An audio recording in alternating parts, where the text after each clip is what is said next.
தமிழ்நாடு போட்டித் தேர்வு நண்பர்கள் அனைவருக்கும் இனிய வணக்கங்கள்.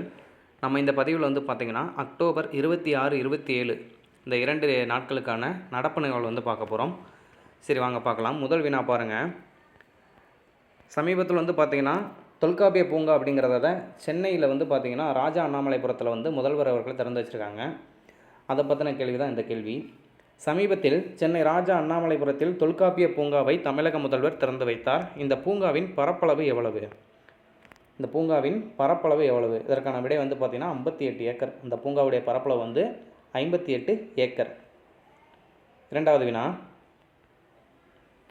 தமிழ்நாடு அரசின் 2025ஆம் ஆண்டிற்கான சமூக நீதிக்கான வைக்கம் விருது யாருக்கு அறிவிக்கப்பட்டுள்ளது? 2025ஆம் ஆண்டிற்கான சமூக நீதிக்கான வைக்கம் விருது, இதற்கான விடை பார்த்திங்கன்னா தேன்மொழி சவுந்தரராஜன்.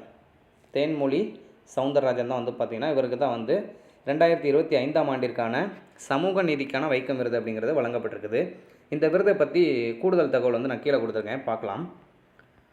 சரி, இந்த தேன்மொழி சவுந்தரராஜன் இவர் யார் அப்படின்னா, இவர் அமெரிக்காவில் வசிக்கும் தலித் உரிமை ஆர்வலர். தலித் உரிமை ஆர்வலர். விளிம்பு நிலை சமூகங்களின் நலனுக்காக பாடுபடும் தனிநபர்கள் அல்லது அமைப்புகளை கௌரவிக்கிறது. எது? இந்த விருது, வைக்கம் விருது இருக்குது பார்த்தீங்களா? இந்த விருதானது பார்த்திங்கன்னா விளிம்பு நிலை சமூகத்தினுடைய நலனுக்காக பாடுபடக்கூடிய தனி நபர்களுக்கோ அல்லது ஒரு குழுக்கோ பார்த்திங்கன்னா அதை கொடுத்து கௌரவிக்கிறாங்க.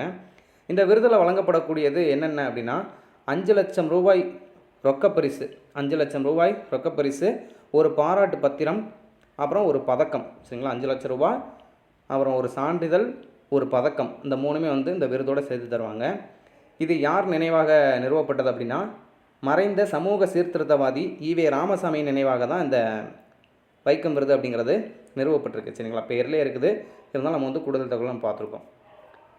முக்கியமான வினா. சரிங்களா? கண்டிப்பாக விருதுகள்லேருந்து கேள்விகள் இடம்பெறதுக்கு வாய்ப்பு இருக்குது, பார்த்துக்கோங்க. ரைட், அடுத்த வினா பாருங்கள். உலகளாவிய வனத்தரவரிசை 2025 பட்டியலில் இந்தியா எந்த இடத்தில் உள்ளது? உலகளாவிய வனத்தரவரிசை பட்டியலில் இந்தியா எந்த இடத்தில் உள்ளது? அதாவது நம்ம இந்தியாவில் பார்த்துருப்போம், தமிழ்நாடு பார்த்திங்கன்னா இப்போது 33% வனப்பரப்பை அதிகரிக்கிறாங்க பசுமை தமிழ்நாடு இயக்கம் அப்படிங்கிற ஒரு திட்டத்தை முன்னெடுத்து போய்கிட்டு இருக்கிறோம். சரிங்களா? அதே மாதிரியே உலக அளவில் நாடுகளுக்கு இடையில் பார்த்திங்கன்னா அந்த வனத்தரவரிசை பட்டியலில் எது அதிகமான இடத்துல இருக்குது அப்படிங்கிறத நான் கீழே கொடுத்துருக்கேன் பாருங்கள். முதல் இது பார்த்திங்கன்னா வனப்பரப்பு அதிகமாக இருக்கக்கூடிய இடங்களில் ரஷ்யா முதல் இடத்துலையும், பிரேசில் 2வது இடம், கனடா 3வது இடம், அமெரிக்கா 4வது இடம், சீனா 5வது இடம். இந்த வரிசையில் இந்தியா பார்த்திங்கன்னா 9வது இடத்துல இருக்குது. சரிங்களா? உலகளாவிய வனத்தரவரிசை 2025 பட்டியலில் இந்தியாவினுடைய இடம் 9வது இடம். அடுத்தது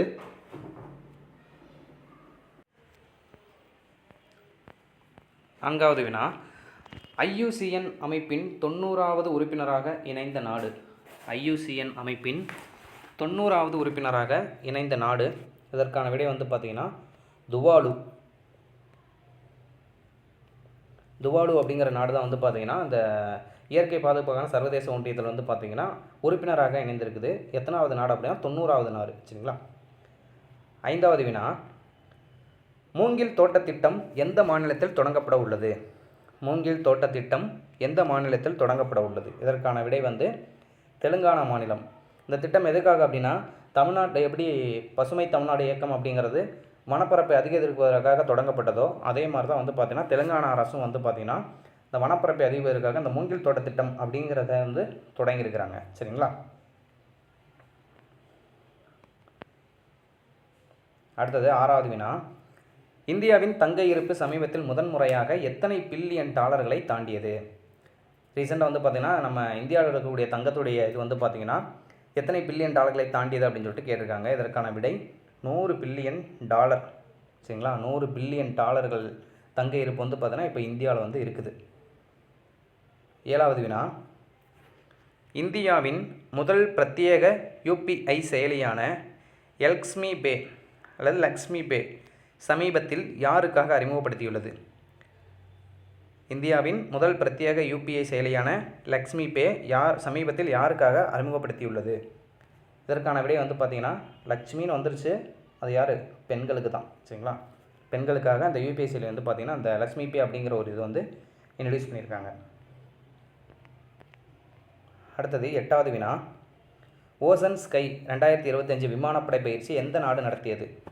ஓசோன் ஸ்கை அப்படிங்கிற விமானப்படை பயிற்சி வந்து பார்த்திங்கன்னா சமீபத்தில் எந்த நாடு நடத்தியது அப்படின்னு சொல்லிட்டு கேட்டிருக்காங்க. இது வந்து பார்த்திங்கன்னா ஸ்பெயின் நாட்டில் தான் நடந்திருக்குது. இந்த ஓசோன் ஸ்கை 2025 விமானப்படை பயிற்சியில் இந்தியாவும் வந்து பார்த்திங்கன்னா கலந்துருக்குது. நேட்டோ அல்லாத உறுப்பு நாடுகளில் இந்தியா வந்து பார்த்திங்கன்னா முதலாக இந்த பயிற்சியில் வந்து கலந்துருக்குது. சரிங்களா? அடுத்தது 9வது வினா, கேரளாவின் புதிய சுகாதார திட்டத்திற்காக உலக வங்கி எவ்வளவு நிதியை ஒப்புதல் அளித்துள்ளது? கேரளாவின் புதிய சுகாதார திட்டத்திற்கு உலக வங்கியிட்டேருந்து பார்த்திங்கன்னா எவ்வளோ நிதி வந்து வாங்கியிருக்காங்க அப்படின்னா, ஒப்புதல் அளிச்சிருக்காங்க அப்படின்னா $280 மில்லியன். $280 மில்லியன். இது மாதிரி தமிழ்நாடு வந்து பார்த்திங்கன்னா ஒரு சில திட்டங்களுக்கு, மருத்துவ திட்டங்களுக்கெல்லாம் வந்து பார்த்திங்கன்னா உலக வங்கிக்கிட்ட வந்து நிதி வாங்கியிருக்கிறாங்க. இது மொத்தமாக சென்ட்ரலாகவும் வாங்குவாங்க, ஒவ்வொரு ஸ்டேட்டும் வந்து பார்த்திங்கன்னா வாங்குவாங்க. சரிங்களா? 10வது வினா பாருங்கள், சர்வதேச பனிச்சிறுத்தை தினம் ஒவ்வொரு ஆண்டும் எந்த தேதியில் கொண்டாடப்படுகிறது?